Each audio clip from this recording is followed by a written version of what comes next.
Hi, this is Chris, 24K on Instagram, 24K on Twitter, and 24K_lifestyle on TikTok. Today I'm showcasing the ZENS. This is the Apple Watch USB stick. So this is a sub-accessory for this, the ZENS Liberty. You'll be seeing that in a future video. I'm really excited to try this out. But this part right here is all metal on the back, and it has the Apple Watch charger right here. And this is good for any USB port, it says. Wireless charger. You can plug it into a hub that plugs into your computer, or plug it into a portable battery, which is exactly what I have here.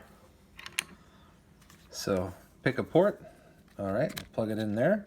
And then here's my Apple Watch with the really cool Moby Fox Star Wars on there. And then we just set it right there. It's magnetic. In a couple seconds, there we go.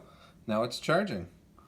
So that is excellent. This is great because I have been on trips a few times where I need to charge my Apple Watch. It's gone down to 10 or 5%, and I could just plug this into the battery, set it on there, and then I'm off to the races for charging.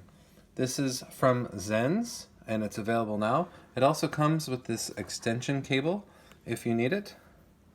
Plug it in to the end, and then plug this into the battery or your computer. I like how modular it is, and it definitely feels very high quality with it being completely metal all the way around. It's so nice. Please subscribe to the channel. We appreciate positive comments, and of course, thumbs up.